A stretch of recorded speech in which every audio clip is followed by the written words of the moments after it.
So the next session and the last session of this track, Unlocking E-commerce Success, the Power of A/B Testing and Adobe Target. I'm excited to introduce Olga Kimalana. She's the head of digital experience at ScandiWeb and leads a team of 15 plus experts in customer experience, conversion rate optimization, and UX optimizing 300 online stores across 25 industries. She loves piano and photography. Please clap it up for Olga.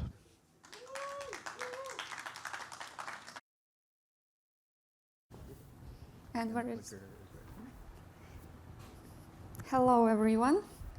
It's really nice to meet you and nice to see you. Thanks for going through the day and deciding to join this one as the last session. I'm going to be talking about A/B testing and how it can help you to make your e-commerce more successful. Right? I'm not be the most professional public speaker.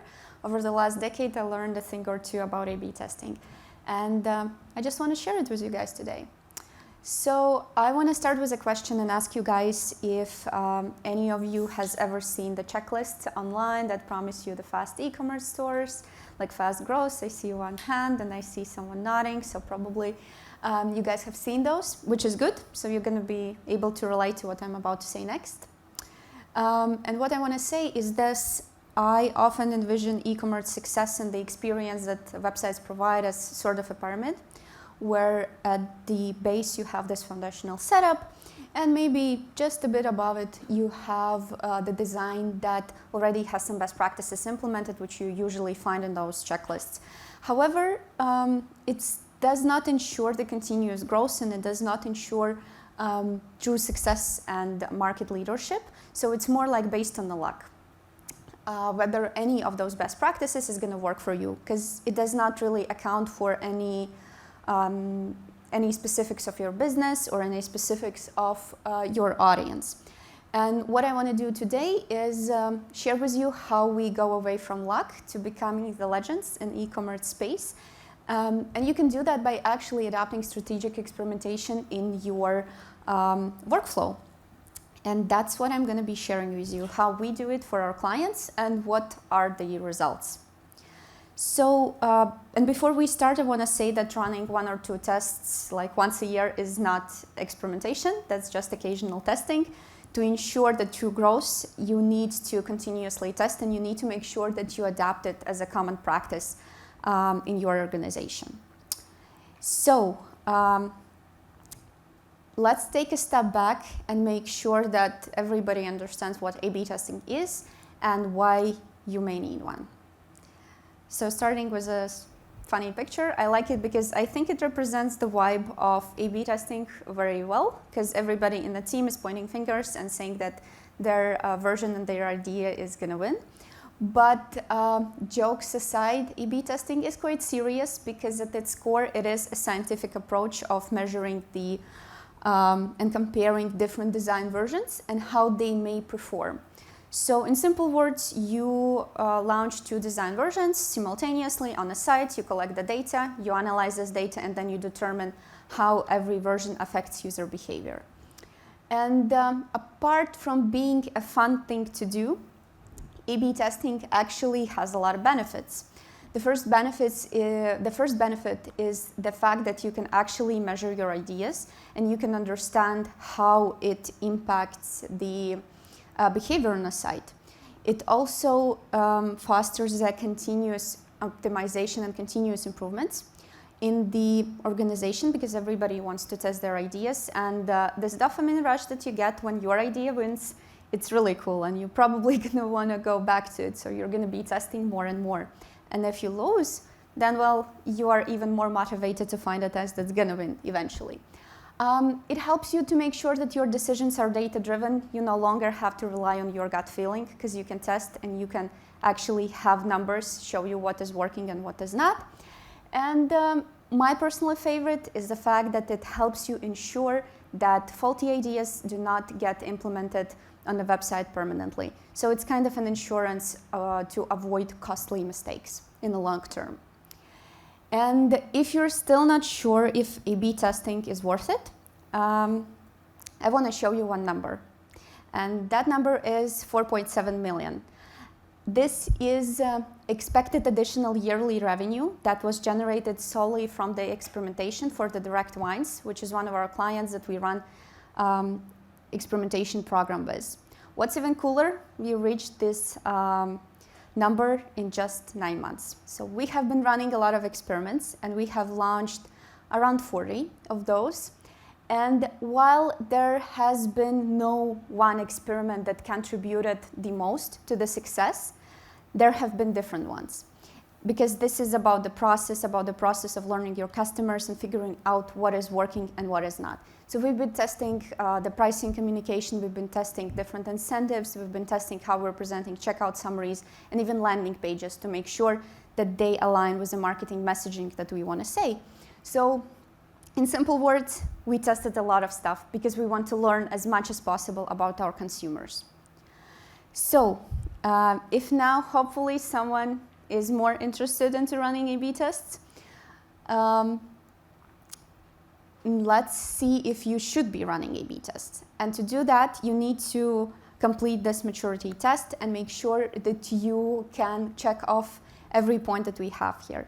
So basically, it means that you have clear business goals and KPIs, you know what you want to optimize, you have ideas that you want to test, your data is reliable. Coming back again, this is a scientific approach. We need good data to do the analysis. You need to have good enough traffic to reach at least 300 conversions for each segment, and you need a team of experts because A/B testing does require different knowledge. You need someone to be able to come up with an idea, someone who understands consumer behavior. You need a designer who can later design this idea. You need a developer to implement it, and someone who's really, really good with numbers because A/B testing requires statistical analysis. If you're not ready, that's okay. There are other ways how you can be validating your ideas. You can do it through collecting voice of the customer and actually asking them directly their opinions. You can be doing them by running user tests. There's like dozens of different test methodologies that you can apply. And you always need to do post-feature release analysis. So once you release something on the website, you just go in and you analyze how this thing has performed or changed user behavior. And usually it's good to compare it versus previous period and versus previous year to really see the difference in the behavior. So if you are ready to start the program, here's how we do it to ensure that we reach those great numbers. At ScandiWeb, we use this lean methodology, lean optimization methodology, which basically means that we constantly improve, we constantly change how we are doing things, but basically the essence stays the same, that we start with an audit. When we try to identify what is working and what is not working on the current website, we try to understand the customers. Then after that, following the audit, we already have a set of hypotheses that we prioritize. And we understand which ones we want to test as the first ones. And then we go into testing and we analyze the results and we go in circles because running just one sprint of testing is not enough. If you do want to stay on the top of this pyramid and be successful and have this competitive advantage, you should be testing constantly because e-commerce is a very dynamic field. So we have new competitors coming in the markets, we have new trends, new audiences, new products. So you constantly need to be on the lookout on how you can provide better user experience. And there is a twist. Apart from doing tests regularly, what we usually do and how we make sure that the hypotheses that we have are actually successful, we look at the website from the e-commerce funnel perspective, where each page has its own particular goal that it needs to fulfill. For instance, homepage should be attractive, it should catch visitors' attention, it should make people to explore the website further. The product list page should help to solve the paradox of choice, making it easy for people to find the products. PDP should present the product in a way that people emotionally resonate with it and want to buy it. Shopping cart needs to nudge to the checkout, and checkout should be easy and secure enough for people to be confident that they can make a purchase. And once we formulate our hypothesis, we always go back to the goals and make sure that the ideas that we have are relevant to the goals that each funnel stage needs to reach. And here are some examples of the tests that we have been running and some hypotheses that we had. For instance, for one of our clients, we had a hypothesis that people do not really understand the full product assortment. So we just switched the blocks and put the category block higher in the page hierarchy. And we received 37% more clicks for the block and 7% higher transactions, which is pretty cool. We changed something in the beginning of the funnel, top of the funnel, and we already saw an increase in sales. For the product list page for another client of ours, we had the hypothesis that when you're selecting wine, you want kind of easy way to understand how the wines are different. And those descriptions that the website had were super long and super complicated. While they were beautifully phrased, you needed to spend time to understand what is the difference. So what we did, we changed it with some bullet points, visualizing where the wine is coming from, what year the wine is, etc. And what we saw is that people started more actively clicking. And it also helped us increase average order value as well. It does not necessarily mean that now every website should change from short descriptions into bullet points. It just means that you also should be testing this. Another one of my personal favorites, the test that we have run recently, was on the product details page. One of the big retailers that we work with that sells sports apparel, they lacked the descriptions, and customers constantly were saying there's not enough information. But having this information is actually super expensive because you need people adding this information on the site, you need to implement PIM, you need to have someone managing the system. So what we decided to do is run a test. We took a selected number of products where we created our ideal product pages. Some of the products that they sell are actually Nikes, and we were aiming to have better PDPs than Nikes themselves. That was kind of our goal. And what we saw is that having those wonderful and beautiful and rich PDPs helped us increase add to cart rate by 19% and transactions almost by 40%. And what this proved to the client not only that this content works, but the PIM is worth the investment. So you should be thinking about A/B testing not only as something to help you understand your consumers better, but also make smarter decisions on how you operate your business and your e-commerce stores. Going into the shopping cart, what we tested was changing this small notification that the product was added to the cart to a slide out, because we thought it's going to be more prominent in nudging people to complete the transaction in like basically 2 clicks. The checkout use doubled and the transactions as well. And in the checkout, when all the best practices that you can find in the checklist were implemented, we were thinking how we can optimize it even more. So what we did, we decided to test what's going to happen if we remove the bin icon, because it kind of prominently invites people to reconsider what they have in their shopping cart.